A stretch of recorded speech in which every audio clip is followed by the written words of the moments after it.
Olá, meus amigos, esse é o Repórter Antiquário, testemunha factual da história. O Repórter Antiquário é o serviço público oferecido pela restauradora Antiquários ao tempo que, canonicamente, às sextas-feiras, com exceções aos sábados, traz um tema novo relacionado à história. E iremos trazer hoje sobre a JVC. Quer acompanhar? Após a vinheta.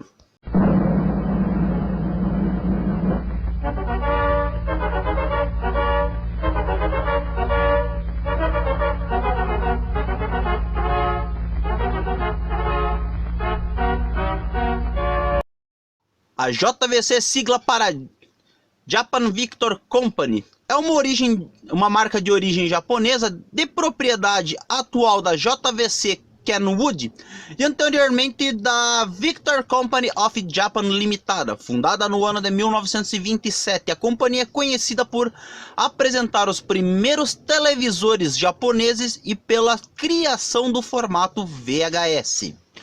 Do ano de 1953 a 2008, a Matsushita Electric Industrial Company foi acionista majoritária da companhia, porém em 2008 a companhia se funde com a Kenwood Corporation, criando assim a JVC Kenwood. A companhia comercializou seus produtos no mercado japonês sob o nome Victor, com o logotipo His Master Voice, mas utilizou o logotipo JVC ou Nivico para produtos de exportação, pelo fato do logotipo His Master Voice ser de propriedade da Victor. Um dos sucessores da Victor Talking Machine Company, e em 2011 a marca Victor para eletrônicos no mercado japonês foi substituído pelo logotipo JVC. Porém, o logo Victor são mantidos pela JVC Kenwood, Victor Entertainment, são usados como uma marca hi-fi de luxo da companhia. Falemos um pouco sobre sua história. A companhia japonesa JVC foi fundada ao ano de 1927 como The Victor Talking Machine Company of Japan, uma subsidiária da principal gravadora dos Estados Unidos, a Victor Talking Machine de Canday, de New Jersey. 2 anos depois, a RCA adquire a Victor e a compra inclui também as operações da companhia no mercado japonês. No início da década de 30, a JVC se limitava apenas à produção de fonógrafos e de discos, porém, 2 anos mais tarde, após a compra pela RCA, a companhia também passa à produção de rádios. E no final da década de 30 surge o primeiro aparelho de televisão do Japão. Em 1943, em meio às hostilidades entre o Japão e os Estados Unidos por conta da Segunda Guerra Mundial, a JVC se separa da RCA Victor, mantendo as marcas Victor e His Master Voice apenas para o mercado local. Após o fim do conflito, a JVC, mantendo a distribuição de gravações, ela retorna, na verdade, a distribuição de gravações da norte-americana RCA Victor, até que a companhia estabelece operações próprias no território japonês durante a década de 60, com o nome de Victor Entertainment. A JVC em 1953, a companhia se torna de propriedade majoritária da Panasonic, que a Panasonic ela se desvencilha da JVC em 2007 apenas. Na década de 60, a JVC estabelece uma nova marca, que é a Nivico, Nippon Victor Corporation, para a linha de televisões e aparelhos de som de console da Dell Monico.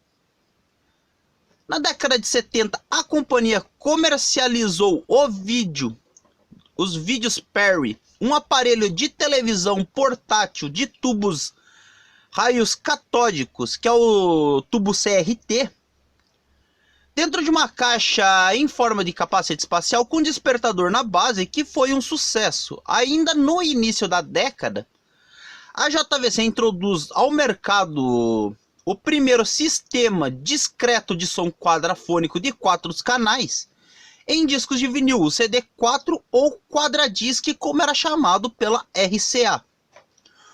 No ano de 1973, a JVC Cutting Center abre nos Estados Unidos, sendo utilizada para fornecer a masterização necessária para os quadradiscs.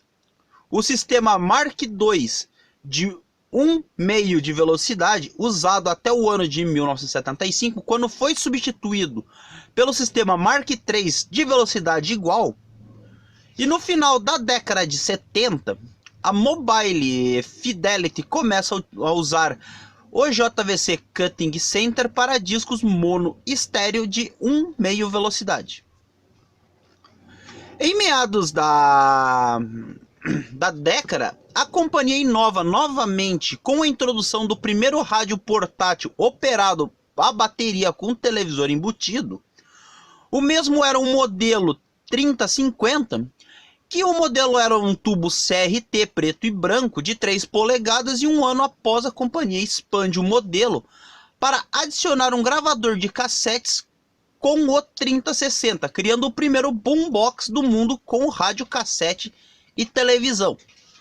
No ano de 1976, o primeiro modelo de videocassete, depois de uma verdadeira guerra pela padronização do formato, que tanto o VHS quanto o Betamax são derivados do sistema U-Matic.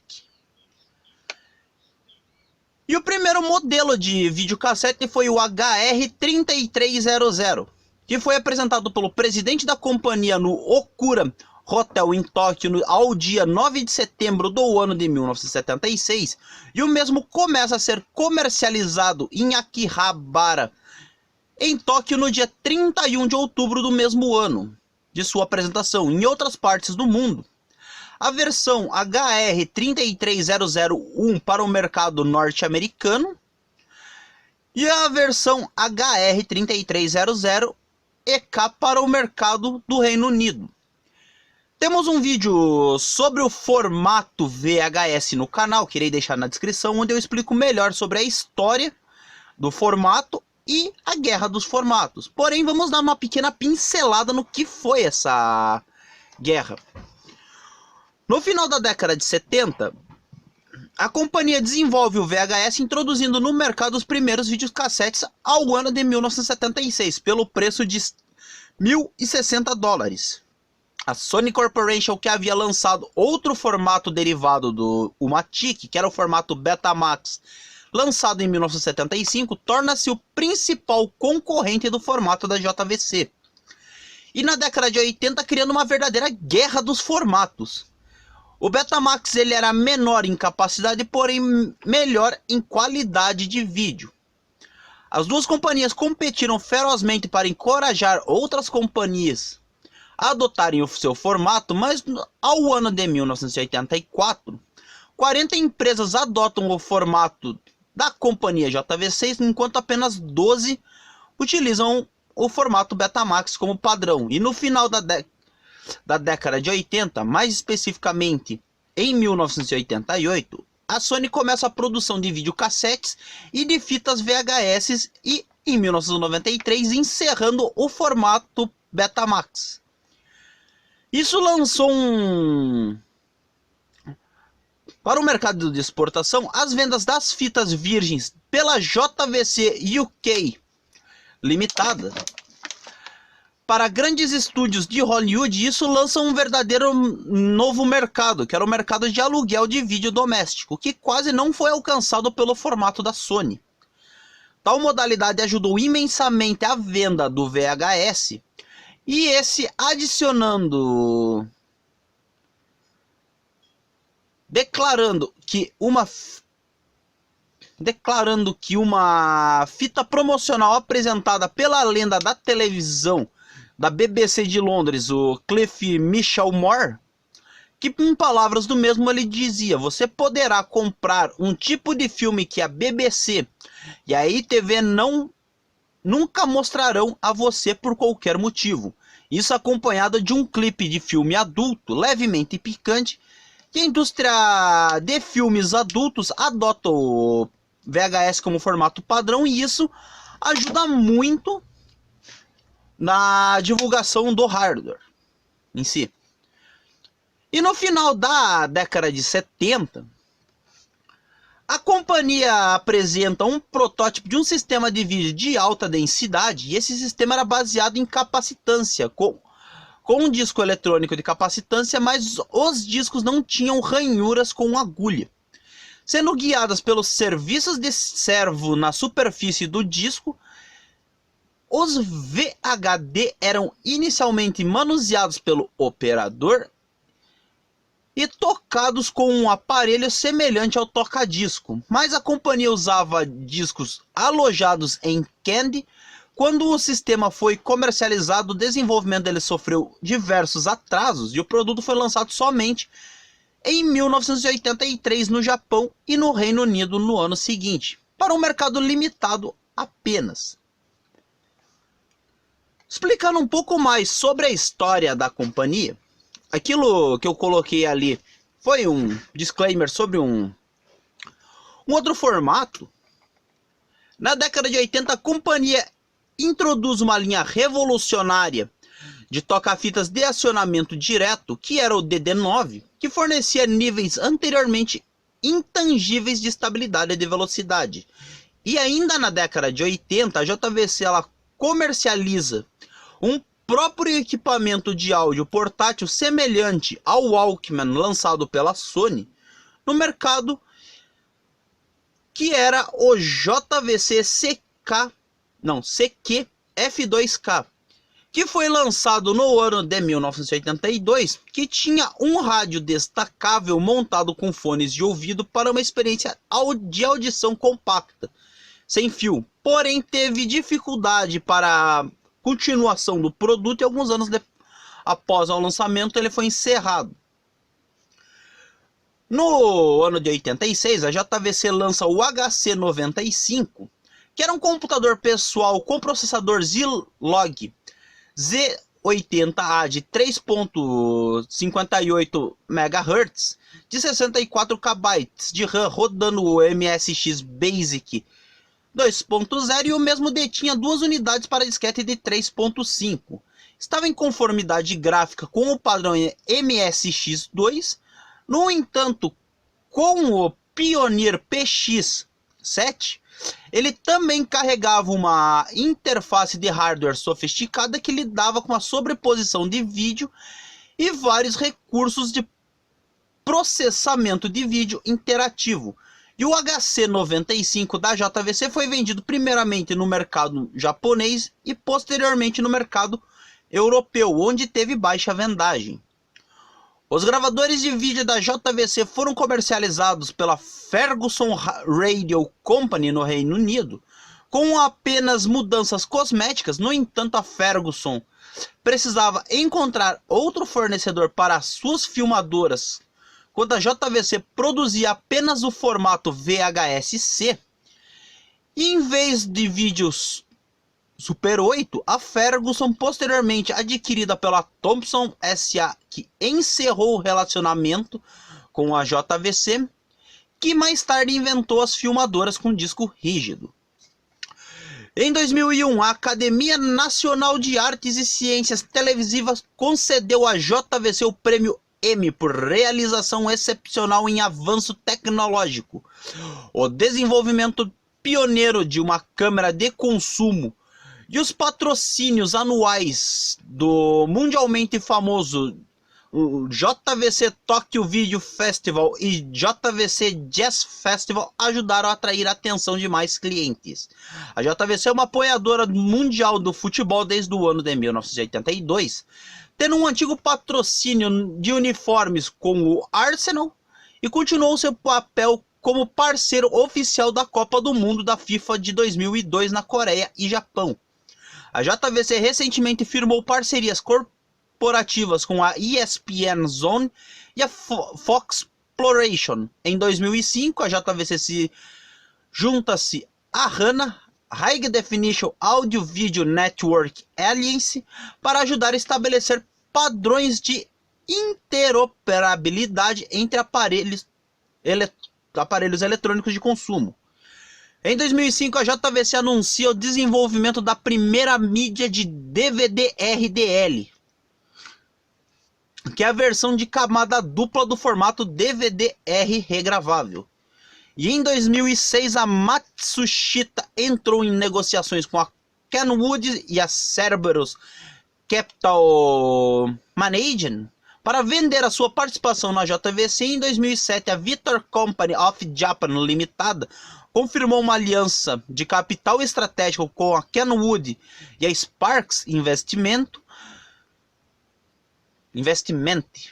resultando na redução da participação da Matsushita para aproximadamente 37%, e em março de 2008 a Matsushita, ou Panasonic, concordou em desmembrar a empresa e fundi-la com a Kenwood Electronics, criando assim a JVC Kenwood Holdings em 1º de outubro de 2008. E em abril de 2008, a JVC anuncia que estava fechando suas fábricas de televisão em West Kilbride, na Escócia e Japão. Isso deixou com a fábrica na Tailândia e declarou com a terceirizaria a produção europeia para um OME. E as TVs da JVC para a América do Norte estão sendo fabricadas pela Antran Video Corporation, juntamente com a distribuição, serviços e garantias sobre a licença da JVC Kenwood. Na Europa, a Dixon Carphone, proprietária da Currys, tem um acordo semelhante com a JVC Kenwood. Na Europa, a JVC vende principalmente alguns acessórios de áudio como fones de ouvido, até recentemente áudio automotivo tipo DIN. Também na Europa, a JVC está presente com filmadoras, câmeras de segurança, sistemas de áudio ou com sua emblemática caixa de som, projetores e aparelhos de TV. JVC na Europa são fabricados principalmente pelo fabricante turco Vestel, mas não estão disponíveis em todos os países. E a JVC da Indonésia fabrica e fornece equipamentos de áudio originais para automóveis Datsun, Nissan, Suzuki e Honda. E é isso, amigos. Esse foi um breve resumo sobre a história da criadora da fita VHS. E que eu acho que não poderia passar em branco uma companhia tão importante assim para o audiovisual. E é isso, meus amigos. Gostou do conteúdo que assistiu? Quer ajudar o canal a crescer? Inscreva-se em nosso canal, ative as notificações, marquem todos, assim você pega nossos vídeos quentinhos quando os mesmos saem do forno e ajuda a gente a levar conteúdo para a plataforma. Gostou do conteúdo que viu? Acha que merecemos o seu like? Deixe seu like é importante para o engajamento do canal e para a distribuição de nosso conteúdo. Acha que o vídeo ficou ruim? Não gostou do vídeo? O YouTube não detém mais a função dislike, mas só clicar em não gostei ou não clicar em nada. E é isso, meus amigos, muito obrigado por assistirem mais a essa transmissão do canal Antiquados ao Tempo. Eu sou Elton Rodrigues, o seu repórter antiquado, e me despeço dos amigos. Até uma próxima e tchau!